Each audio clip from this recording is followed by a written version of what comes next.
Hello and welcome to altitude IAS. तो चलो शुरू करते हैं आज के हमारे प्रीलिम्स के क्वेश्चन डिस्कशन। मुझे उम्मीद है कि आप लोगों ने क्वेश्चन जरूर अटेम्प्ट किए होंगे, तो चलो देखते हैं आंसर्स इनके। आज का हमारा फर्स्ट क्वेश्चन है, which of the following statement correctly pairs the union territory with its capital. यानी कि जो केंद्र शासित प्रदेश दिए हुए हैं उनकी राजधानी के साथ कौन से जोड़े सही हैं। फर्स्ट है अंडमान और निकोबार द्वीप की राजधानी है पोर्ट ब्लेयर, लक्षद्वीप की कवरत्ती।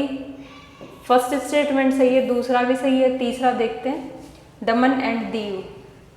तो दमन और दीव की गलत है, दमन होगी। पुडुचेरी की राजधानी गलत है, पुडुचेरी होगी। तो हमारे स्टेटमेंट केवल दो ऑप्शन सही हैं, ए एंड बी, यानी कि आंसर हुआ बी, केवल दो युग्म हमारे इसमें सही है। अब ये क्वेश्चन क्यों पूछा गया था, क्योंकि अभी जो अमित शाह है उन्होंने बोला है कि हम अंडमान निकोबार जो द्वीप है उसकी राजधानी पोर्ट ब्लेयर को इसका नाम चेंज करेंगे, इस विजयपुरम रखने का प्रस्ताव है इसकी राजधानी का नाम, इसीलिए क्वेश्चन पूछा गया। हो सकता है कि प्रीलिम्स में क्वेश्चन पूछ दे। दमन और दीव की राजधानी दमन है, पुडुचेरी की राजधानी पुडुचेरी है, चेन्नई किसी की भी राजधानी नहीं है।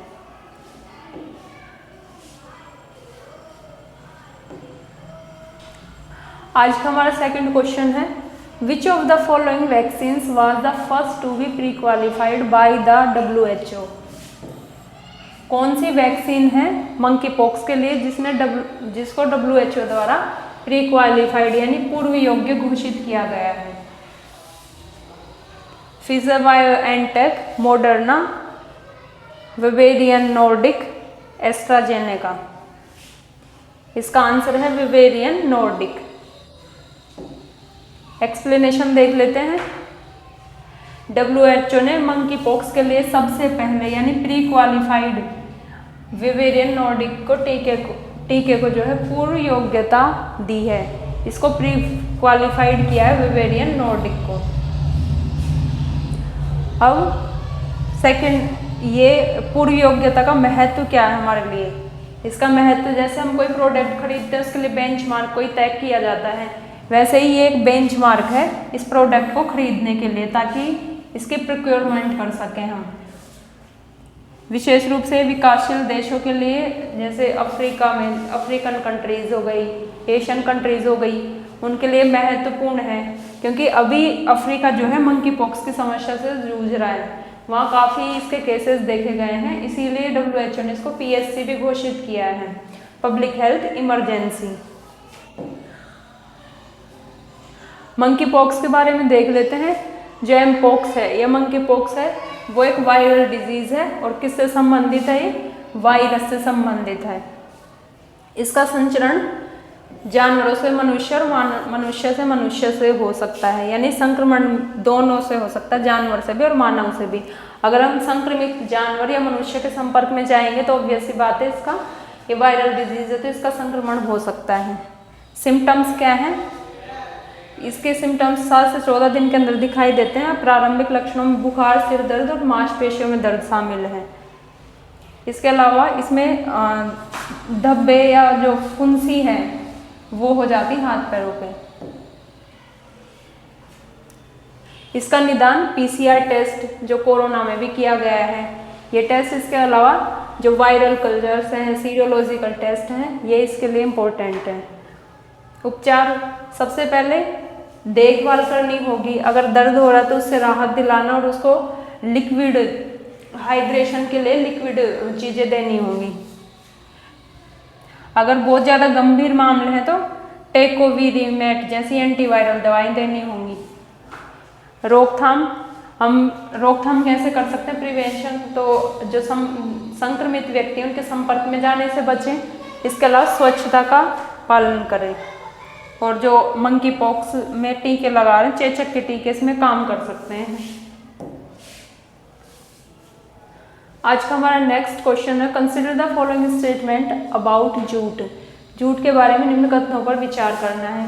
ये क्वेश्चन क्यों पूछा गया है, क्योंकि अभी जो बाढ़ आई है ब्रह्मपुत्र नदी के आसपास और उसके ट्रिब्यूटरीज में, उसके कारण क्या है, जूट की खेती जो है प्रभावित हुई है। तो देखते हैं फर्स्ट स्टेटमेंट है जूट मुख्य रूप से जूट के पौधे के बीजों से प्राप्त होता है। अगर आपको पता हो, कभी देखा हो, तो जूट जो है इसके पौधे के बीज से प्राप्त नहीं होता, इसके तने में जो इसकी ऊपर की स्किन रहती है उससे प्राप्त होता है। सेकंड, अब बीज वाला ये गलत हो जाएगा। सेकंड, जूट की खेती के लिए आदर्श जलवायु क्या है? 24 से 37 डिग्री सेल्सियस तक का गर्म आर्द्र मौसम होना चाहिए। गर्म हो और आर्द्र हो, तो टेम्परेचर ठीक है, गर्म भी होना चाहिए और आर्द्र भी होना चाहिए, यानी कि बारिश ज्यादा मात्रा में चाहिए इसके लिए। तो ये स्टेटमेंट हमारा सही हो जाएगा। थर्ड स्टेटमेंट, भारत दुनिया में जूट उत्पादों का सबसे बड़ा निर्यातक है। तो ये स्टेटमेंट हमारा गलत हो जाएगा। क्यों? क्योंकि सबसे बड़ा निर्यातक बांग्लादेश है। हम उत्पादन में तो फर्स्ट स्थान पे हैं, लेकिन हमारी खुद की अपनी जरूरतें हैं, इस कारण निर्यात में बांग्लादेश हमसे आगे है। तो हमारा आंसर हो जाएगा ओनली 2, केवल 2। व्याख्या देख लेते हैं। फर्स्ट स्टेटमेंट हमारा क्यों गलत है? क्योंकि जूट जो है पौधे के बीज से नहीं बल्कि तने से प्राप्त होता है। दूसरा स्टेटमेंट, इसके लिए आदर्श जलवायु टेम्परेचर कितना चाहिए? 24 से 37 डिग्री सेल्सियस चाहिए। और भारत जूट और जूट उत्पादों का सबसे बड़ा उत्पादक तो है, लेकिन निर्यात के मामले में बांग्लादेश हमसे आगे है। नेक्स्ट क्वेश्चन है, भारत में जूट उत्पादन के संदर्भ में निम्नलिखित कथनों पर विचार करें। फर्स्ट स्टेटमेंट, जूट की खेती जलोढ़ मिट्टी विशेषकर डेल्टा क्षेत्रों में सबसे उपयुक्त होती है। यह हमारा स्टेटमेंट बिल्कुल सही है, क्योंकि जूट की खेती के लिए कौन सी मिट्टी सबसे अच्छी है? जलोढ़ मिट्टी इसकी खेती के लिए सबसे अच्छी मानी जाती है। दूसरा स्टेटमेंट, भारत में जूट की बुआई अवधि जून से सितंबर तक होती है। तो अगर आपको पता हो कि इसके लिए बहुत ज़्यादा बारिश की ज़रूरत होती है, और बारिश की हमारी अवधि कौन सी रहती है? जून से सितंबर तक रहती है। तो उस टाइम तो इसका फसल तैयार होने का समय रहता है, इसको पहले ही जो है बोया जाता है, ताकि फसल बोने के बाद उसको अच्छी वर्षा मिल सके। तो यही स्टेटमेंट हमारा गलत हो जाएगा। थर्ड स्टेटमेंट है, जूट पैकेजिंग सामग्री अधिनियम भारत में कृषि उत्पादों की पैकिंग के लिए जूट के उपयोग को अनिवार्य करता है। यहाँ कीवर्ड है, लेकिन कुछ कंटेंट ऐसे रहते हैं जिनमें कीवर्ड हो हमको याद कर लेना चाहिए। जैसे इसमें हमारे जो अधिनियम बनाया गया है उसके माध्यम से कुछ कृषि उत्पादों का, जैसे चीनी हो गई, इनकी पैकेजिंग जूट के बोरों में करना अनिवार्य किया गया है। तो ये हमारे लिए इम्पोर्टेंट होता है। यही स्टेटमेंट हमारा सही हो जाएगा। अब देखते हैं सेकंड को काट के। सेकंड घट गया बच्चा, 1 और 3 ओनली। हमारा आंसर हो जाएगा सी।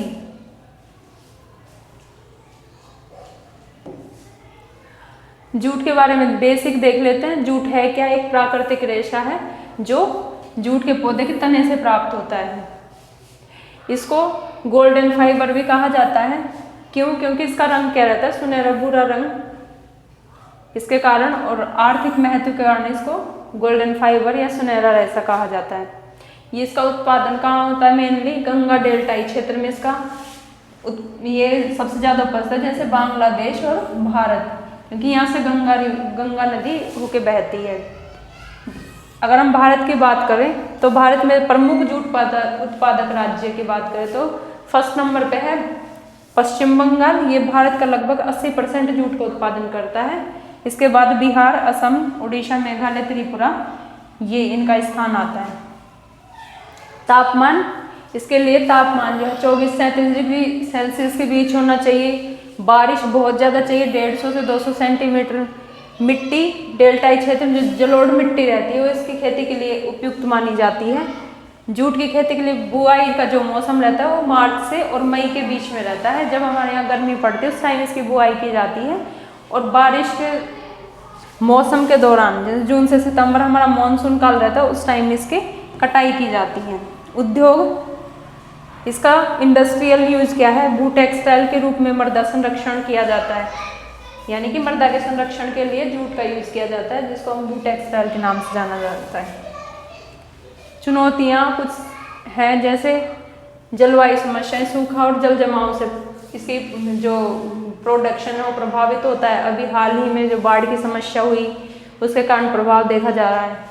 इसके अलावा अगर बारिश नहीं होगी तो भी इसकी खेती प्रभावित होगी, क्योंकि इसकी खेती के लिए क्या चाहिए हमको, बारिश या वर्षा की मात्रा अच्छी खासी चाहिए। मूल्य का उतार चढ़ाव है, वैश्विक मांग कीमतों को प्रभावित करता है। इसके अलावा सिंथेटिक रेसे हैं, उनके साथ प्रतिस्पर्धा करनी पड़ती है। सिंथेटिक रेसे क्या है, मशीनों से बनते हैं, इसलिए क्या रहता है, सस्ते रहते हैं। सरकार ने कुछ पहल भी शुरू की है, जैसे जूट निगम की स्थापना की है। इसके अलावा राष्ट्रीय जूट बोर्ड बनाया है। जो ये JCI है ये MSP सुनिश्चित करता है इसके लिए, और JNV इसमें उत्पादों के लिए नवाचार को बढ़ावा देता है, जैसे कहाँ कहाँ नई नई चीज़ों में इस जूट का उपयोग करना। हाल ही में अगर आपको पता हो तो इथेनॉल के उत्पादन में भी इसको यूज किया गया है, ये एक नवाचार है। इसके अलावा भारत जूट का सबसे बड़ा उत्पादक है, लेकिन बांग्लादेश निर्यात में प्रथम है। राष्ट्रीय जूट बोर्ड है, उसकी स्थापना राष्ट्रीय जूट बोर्ड अधिनियम 2008 के तहत की गई थी। इसका उद्देश्य था जूट उत्पादों को बढ़ावा देना, अनुसंधान और नवाचार करना। अभी हाल ही में अगर नवाचार की बात करें तो इथेनॉल निकालने के लिए जो है जूट से इथेनॉल बनाने का प्रयास चल रहा है। आज का हमारा नेक्स्ट और फाइनल क्वेश्चन है, which of the following statement accurately describes the PM गति शक्ति नेशनल मास्टर प्लान। जो PM गति शक्ति राष्ट्रीय मास्टर प्लान है उसके बारे में स्टेटमेंट दिए हुए हैं, कौन सा स्टेटमेंट हमारा सही है। फर्स्ट स्टेटमेंट है, यह आधुनिक कृषि तकनीकों के माध्यम से कृषि उत्पादकता को बढ़ाने पर केंद्रित है।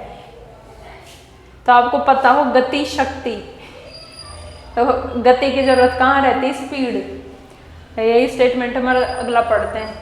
यह कुशल बुनियादी ढांचा परियोजना निष्पादन के लिए सरकारी विभागों को एकीकृत मंच पर एकीकृत करता है, यानी कि ये इंफ्रास्ट्रक्चर डेवलपमेंट के लिए क्या करता है, इंफ्रास्ट्रक्चर प्रोजेक्ट एग्जीक्यूशन के लिए बहुत सारे जो डिपार्टमेंट है उनको एक मंच पे लाता है। तीसरा, इसका उद्देश्य उन्नत प्रौद्योगिकियों के माध्यम से भारत की रक्षा क्षमताओं को बढ़ाना है। फोर्थ, यह पर्यावरण संरक्षण और जलवायु परिवर्तन समन के लिए नई नीति स्थापित करता है। अगर ये परियोजना अवसंरचना के क्षेत्र में इतनी इंपॉर्टेंट है कि हर किसी को इसका बेसिक पता होगा। तो अगर हम देखें तो PM गति शक्ति राष्ट्रीय मास्टर प्लान किससे रिलेटेड है, ये अवसंरचना बुनियादी ढांचे से इंफ्रास्ट्रक्चर प्रोजेक्ट से रिलेटेड है। तो इसका आंसर हो जाएगा हमारा B, कृषि से और रक्षा क्षमताओं से, जलवायु परिवर्तन से इसका मतलब नहीं है।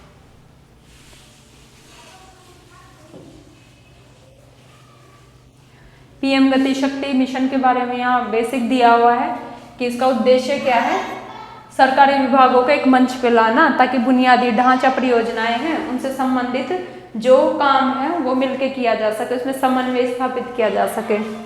इसकी मुख्य विशेषता वो है कि एकीकृत मंच पे लाना और GIS आधारित जो ERP पोर्टल है उसका उपयोग करके और जो समय आधारित ट्रैकिंग किया करना, प्रोजेक्ट का मैनेजमेंट करना, वास्तविक समय निगरानी, ये फर्स्ट पॉइंट में भी आ गया। इसके लाभ क्या होंगे, जो अभी हमारे प्रोजेक्ट्स में देरी लगती है और बहुत ज़्यादा उसकी लागत कॉस्ट बढ़ जाती है देरी के कारण, वो कम होगी, यानी कार्य कुशलता में सुधार करेगा, समन्वय को बढ़ाएगा। जो विभिन्न हितधारक हैं, मंत्रालय हैं, उनको अगर एक साथ एक मंच पे इकट्ठा करेगा तो जो अलग अलग जगह डाइवर्सिफाई हो रही हैं उनको हम एक जगह इकट्ठा करके संसाधन भी कम यूज करके ज़्यादा आउटपुट निकाल सकते हैं। इसके अलावा सटीक निर्णय लिया जा सकेगा क्योंकि हमारे पास डेटा रहेगा। आज के हमारे प्रीलिम्स के क्वेश्चन यहीं समाप्त होते हैं। आज के लिए बहुत बहुत धन्यवाद।